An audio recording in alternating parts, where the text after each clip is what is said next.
Hi, hello beautiful people. Bella here again. Welcome to my YouTube channel. It's been a while. I've not dropped videos in a while because a lot has been going on. I apologize for that. So my YouTube channel is all about encouraging people to live healthy, talking about some diseases that are affecting people and how they could manage it or how they can cure it. Today's topic is endometriosis.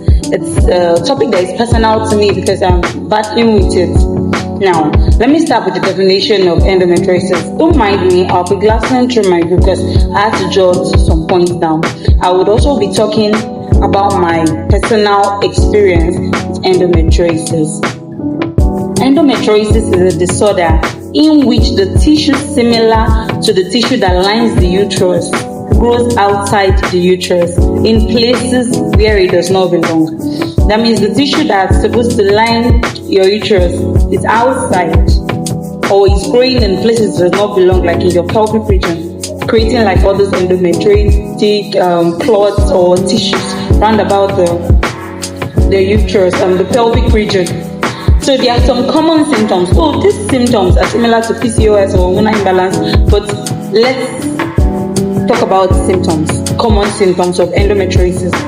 Painful menstruation, like serious painful menstruation, like excruciating pain when you're having period. When your period comes like this, you're unable to do anything, like you are in so much pain and discomfort.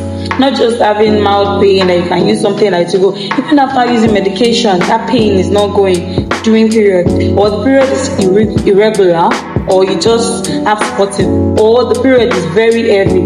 That was why I said some of these symptoms, they are similar to so many hormonal problems. So another common symptom of endometriosis is infertility, then heavy bleeding during sex, or very pain, like experiencing serious pain during sex, pain in your lower abdomen, pain in your lower back or in your pelvic region or your rectum or vagina, pain while defecating. I've mentioned irregular period earlier, and then gastrointestinal problems, because it can cause constipation and adhesions in your intestine that could affect your eating. Now, there are stages to endometriosis. We have the minimal stage, which is the stage 1. We have the mild stage, which is stage 2. We have the moderate stage, which is stage 3. And we have the severe stage, which is stage 4. These stages are diagnosed due to the endometriotic lesions or clots that are found. Like the level of the clots or the lesions determine how severe these cases. And the only way they can actually diagnose endometriosis correctly is through a laparoscopy, meaning they will going to pass a camera through your navel to check your pelvic region and all. So that's the only way to diagnose it completely. And there is no cure for endometriosis, but there are so many things to do to improve the symptoms, to help you live your life better. Now, see, endometriosis, speaking from experience, is a very terrible disease. Like, it is a very terrible disease. If you still have the stage 1, stage 2, it is easily managed by injections. They will give you some hormonal injections to help you and just relieve the pain, some pain meds to help relieve the pain and all. The pain can be excruciating. Endometriosis can actually decrease the quality of one's life, because the pain that comes with endometriosis, it's something that you cannot actually describe or explain. It is so excruciating. And then it comes with depression, it comes with anxiety, infertility. The chances of giving birth when you are battling with severe case of endometriosis is very, very rare. If at all you give birth, it could be an ectopic pregnancy or high-risk pregnancy. Speaking from experience, like I said, I have a stage 4 endometriosis, meaning the thick adhesions appear throughout all my pelvic region, and then sometimes it causes intestinal obstruction. I've had to have surgeries multiple times, not once, not twice, not 3 times, not 4 times, to remove these lesions.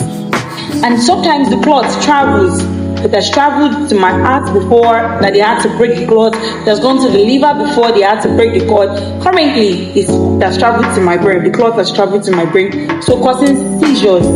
So endometriosis is something that is a lifelong health challenge, and it takes the grace of God, and it takes strength and love around your family members showing you love and all support for you to actually overcome or even go through this. You can't go through it alone. It's something that can actually end one's life, because imagine feeling something really painful that you cannot even explain. You don't even know why it is happening, because there is no known cause for endometriosis. Though they know it's genetic, you can actually pass it down.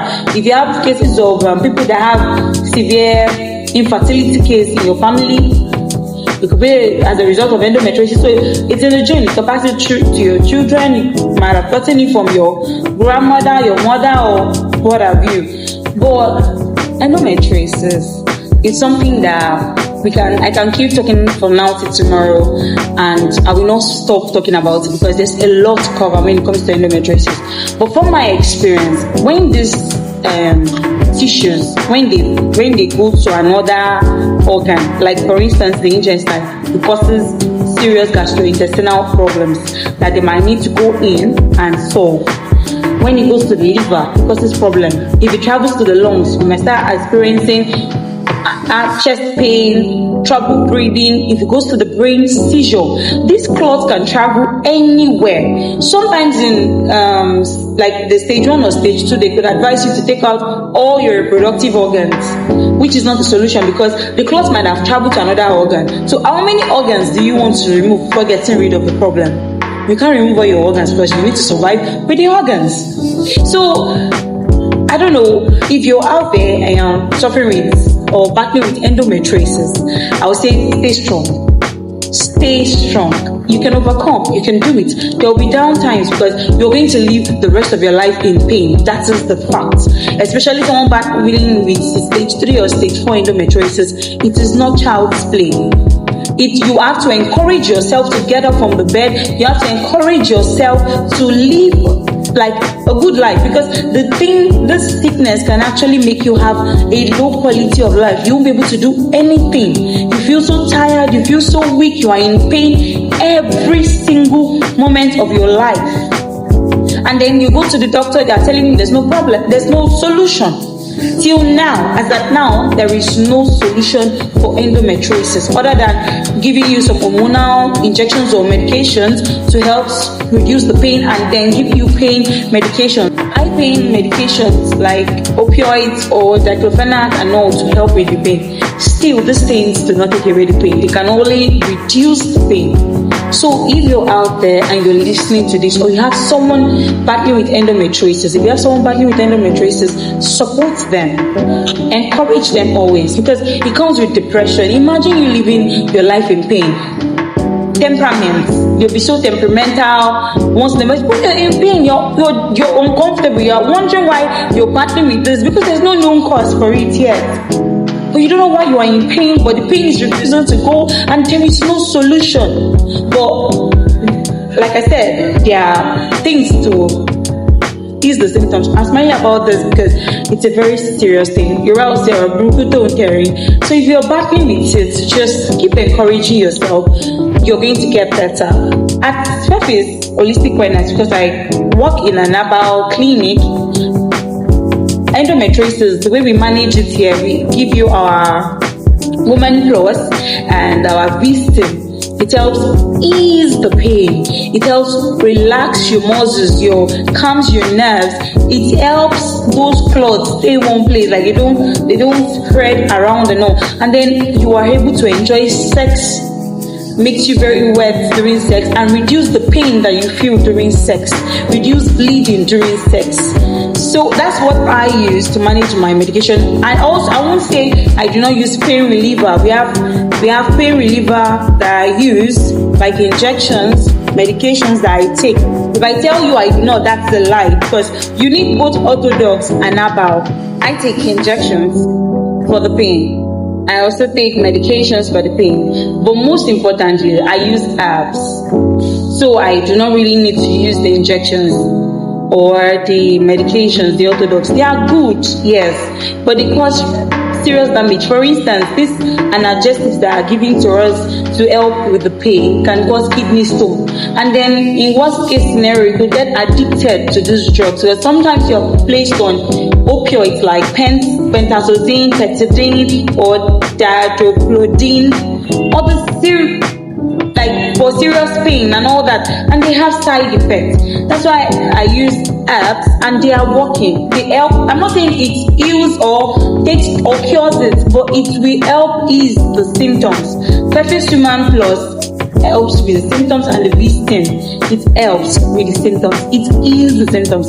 Another thing, I have people around me that encourage me to stay strong, to fight for myself, to encourage myself to live better, and I have myself encourage myself that I cannot let this sickness take the kind of life I would live, dictate my future for me. If I let this sickness take over, then I will not have any life at all. So if you're out there battling with any form of lifelong illness, just know that you can do it, you can fight it. Encourage yourself to do better. Do not let that illness dictate your life or the quality of life you have. Stay strong, stay healthy. Till next time, thank you for listening. Do not forget to subscribe, like, and share my